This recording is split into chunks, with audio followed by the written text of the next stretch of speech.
Flies and mosquitoes. The flies and mosquitoes are among the greatest pests and dangers to man. Both are conveyors of disease, and the former, as an agent of destruction, deposits its eggs in meat of all kinds, making it impossible to keep meat in some countries. On the other hand, it should be remembered that the flies are valuable scavengers, hastening the destruction of dead matter which might contaminate the air. The flies are two-winged insects with mouth parts adapted for lapping or sucking. Under the microscope, these organs often appear to be composed of needle-like bristles, forming a proboscis protected by a scabbard or sheath. In some flies, this weapon is many times as long as the body. The head is well separated from the body and movable. The eyes are compound and simple, made up of many facets. The wings are gauze-like, often beautiful, and when the fly is in motion, they move in a figure 8, making, it is estimated, 19,800 revolutions a minute. The feet enable it to cling to the smoothest surfaces with ease. The little pads are extremely irritating at times when the fly walks over the flesh, tapping here and there with its soft tongue, in which all parts except the labium are rudimentary. The latter has a broad tip for licking or lapping.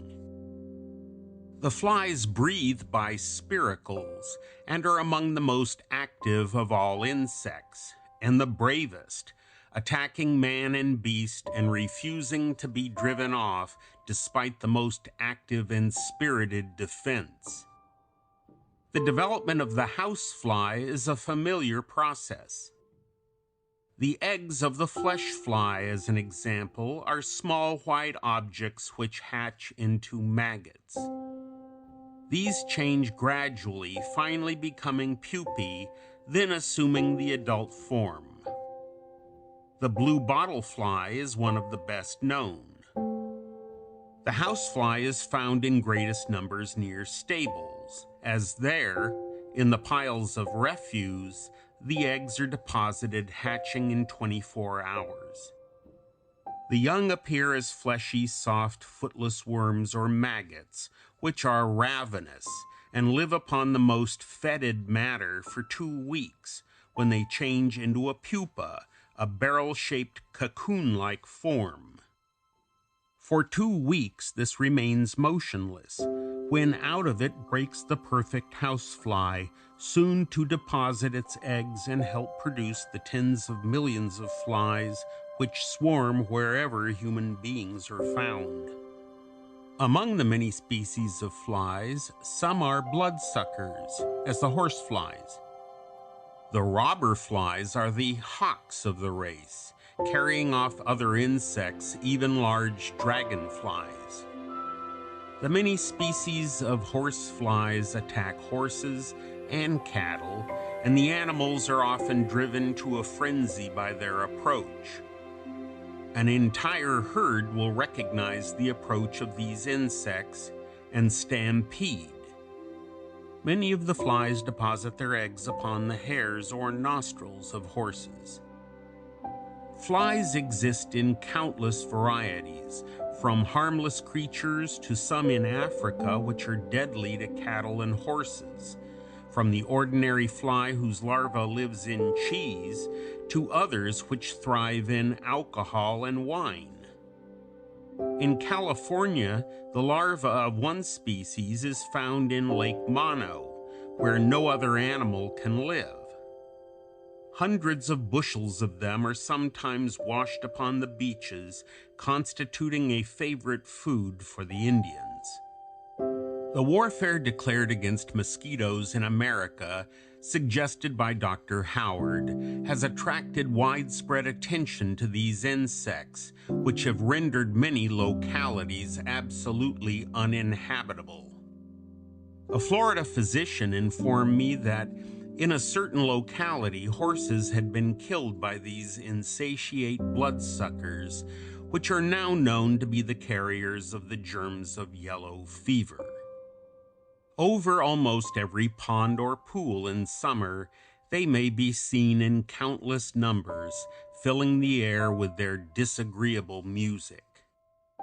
The proboscis, or sucking weapon, of the mosquito is an innocent-appearing object when closed, but when the sheath is open, it displays a series of scimitar and saw-toothed daggers, which fully explains the torture of the mosquito bite or that of the gnat which crawls up one's sleeve. In all these extraordinary weapons, we find the same organs, the labium, labrum, and others, but with greater or less development according to the nature of the insect. It is the female mosquito which occasions all the trouble and renders mankind miserable in some of the otherwise most delightful resorts. On the Florida Keys, I always had a mosquito bar overhead, not merely over the bed, but suspended from the ceiling in midday. Even then, these pests would force their way through the meshes. The development of the mosquito is interesting. The eggs are deposited as a boat-shaped mass on the surface of the water, where they drift about for several days. The larvae appear as wigglers floating in the water, tail upward, and breathing through a tube at the tip of the abdomen, which is projected above the water for the purpose. After a while, the head grows larger, and several changes ensue. Then the pupa finally appears. This rises to the surface, and out bursts a full-fledged mosquito which, like a man in a canoe, balances itself while its wings dry. A few hours before, it was entirely dependent upon the water and swimming in it, but now it appears to be fearful of overturning the frail craft and falling in where it would surely drown. If all goes well, it soon tries its wings and goes buzzing away. The devastation caused by the armed and be-whiskered mosquito is not generally known. Doubtless, thousands have lost their lives from this unsuspected cause. The common gnat has habits similar to those of the mosquito. They are often seen floating in the air in great swarms or bands, rising and forming as though in some mystic dance. Closely allied to these forms are the fleas, which are at once interesting and irritating. They are wingless and have two simple eyes. The larva resembles a small caterpillar.